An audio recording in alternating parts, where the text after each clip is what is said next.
Hai,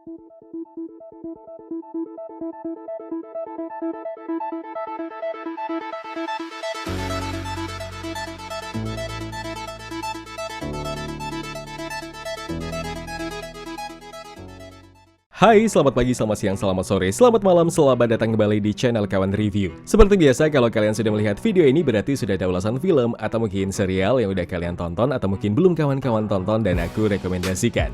Spider-Man No Way Home sampai detik ini masih jadi film Hollywood terbaik sepanjang 2021.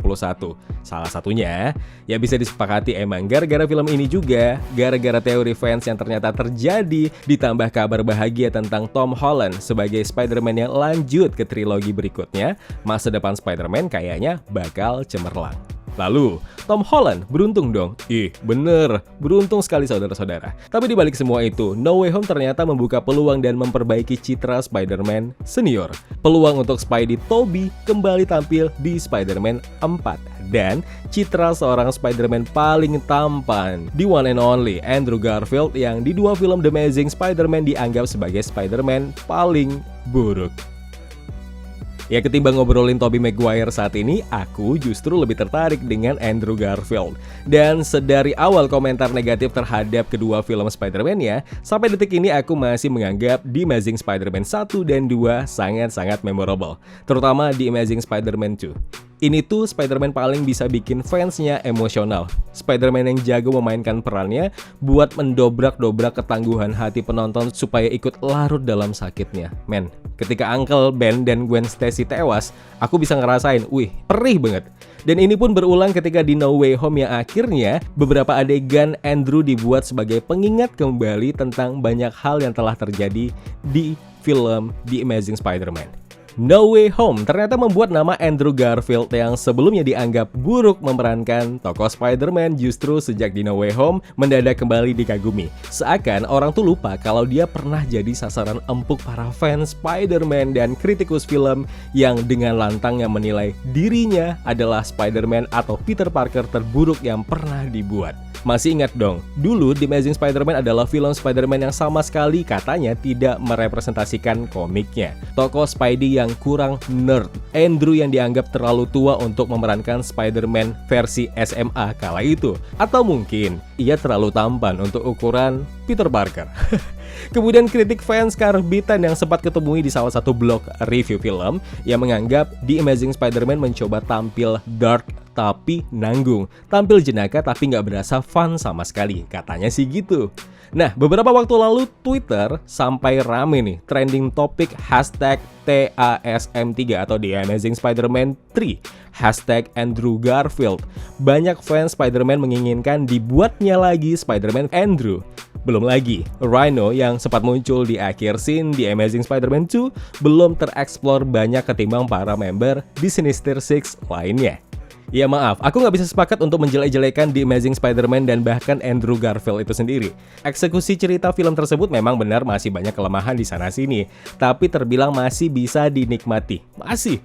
Sebenarnya kesalahan fatalnya adalah Andrew saat itu lebih tepat memerankan tokoh Peter Parker saat kuliah atau kerja, seperti halnya Tobey Maguire. Dia akan lebih pantas ketimbang jadi anak SMA yang dipaksakan untuk nerd, tapi malahan tidak terlihat demikian. Lalu, siapa yang salah? Apakah Andrew? Ya justru bukan. Andrew hanyalah aktor yang dipercaya untuk memerankan tokoh ikonik itu, mengikuti naskah cerita yang udah dibuat. Lalu, kenapa pada akhirnya orang-orang kembali mengagumi Andrew Garfield saat tampil di Spider-Man No Way Home? Men, melihat Andrew dengan suit Spider-Man-nya, melihat sosok yang penuh dengan karisma, sosok yang sejujurnya dengan mudah membuat fans Spidey manapun dan fans MCU khususnya akan jatuh hati. Sosok yang lebih pantas dapat sorotan lebih karena mampu mendeliver tokoh Peter Parker dan Spider-Man yang sama baiknya dengan Tobey Maguire dan juga Tom Holland. Ya emang sih, nasib Andrew Garfield kala itu kurang baik. Apesnya, orang-orang terbiasa dengan peran Tobey Maguire sebagai aktor yang pertama kali memerankan tokoh pahlawan super laba-laba itu. Jadi dengan gampang penonton membanding-bandingkan dirinya dengan Tobey. Dan sebenarnya itu pun pernah terjadi kok sama Tom Holland di awal-awal penampilannya bergabung dengan MCU di film Captain America Civil War. Hanya saja, keuntungan Tom Holland, ia tuh nggak sendirian. Peter Parker yang dibawakannya dapat tandeman dan bahkan mentor yang udah duluan dapat simpati para fans yang akhirnya Doi pun ketularan dikagumi juga. Belum lagi MCU kala itu makin naik kan berkat Avengers yang di dalamnya ada Spider-Man pula. Yap, Tom Holland beruntung di sini. Tapi tidak demikian dengan Andrew Garfield. Kehadirannya justru dibanding-bandingkan. Sementara Sony mencoba memberikan kesempatan baru pada saat itu untuk cerita Spider-Man yang belum pernah dieksplor di masanya Tobey Maguire. Padahal nih ya, kalau di-compare, The Amazing Spider-Man tuh masih lebih mahal ketimbang Spidey versi Tobey. Ini menurutku. Kualitas visualnya dapat upgrade yang sangat matang. Ya cuma ya bisa sama-sama disepakati.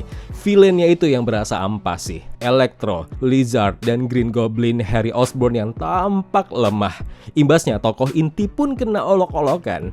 Visual CGI yang begitu megah, story yang menggelegar ternyata nggak membuat para villain tadi tampak lebih badass ketimbang para villain-villain di film Spider-Man-nya Tobey Maguire. Nah, denger-denger nih, Spider-Man 4 sedang dibahas untuk diproduksi dalam waktu dekat, sambil menunggu Tom Holland kembali lagi sebagai Spider-Man versi anak kuliahan. Lalu, apakah akan terulang lagi nih nasib Andrew? Tidak dilirik untuk kembali memerankan tokoh ikonik pahlawan super laba-laba itu? Optimisku kayaknya dia akan balik lagi. Meski belum ada pengumuman resmi, baik dari pihak Sony ataupun Marvel Studios yang dipimpin oleh Kevin Feige. Cuma kalau Tobey saja dapat kesempatan, kenapa enggak dengan Andrew Garfield kan? Dan ini juga yang akan jadi pertanyaan para fans dadakan. Mereka-mereka yang kemarin nih ya, mendadak jadi penyuka Spider-Man padahal milih ikutan nonton tanpa pengetahuan apa-apa tentang perjalanan panjang film-film Spider-Man. Pasti mereka akan nanya nih, loh kok banyak kali yang meranin Spider-Man? Ini kasusnya udah kayak Batman ya, satu peran bisa dibawakan banyak aktor loh. Nah kalau kawan-kawan nemu pertanyaan kayak gini, apa yang mau kalian jawab? Coba share di kolom komentar. Oke, kalau yang kuperhatikan ya, konsep multiverse dan crossover yang lagi-lagi digalakkan oleh Sony dan Marvel Studios kayaknya memudahkan kedua rumah produksi menghadirkan kisah lanjutan para ketiga Spider-Man di saat yang bersamaan. Kerjasama Sony dan Marvel Studios bahkan berhasil menghidupkan kembali para Peter Parker senior dan mereka bertemu gara-gara multiverse. Dan bahkan sebelum No Way Home pun, film animasi Spider-Man Into Spider-Verse udah curi start duluan dengan memunculkan versi-versi Spider-Man beda universe.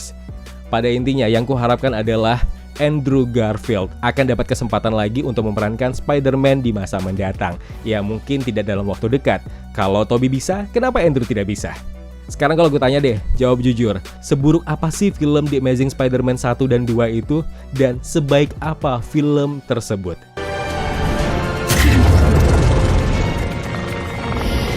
Ya kawan-kawan, terima kasih telah menonton video Spotlight ini. Jangan lupa klik tombol like ya kalau kalian suka, klik tombol dislike kalau tidak suka. Klik juga tombol subscribe dan bel notifikasinya biar nggak ketinggalan review film terupdate lainnya. Kalau gitu aku Zain pamit undur diri. Terima kasih, jaga kesehatan, tetap negatif, dan jangan lupa jaga jarak.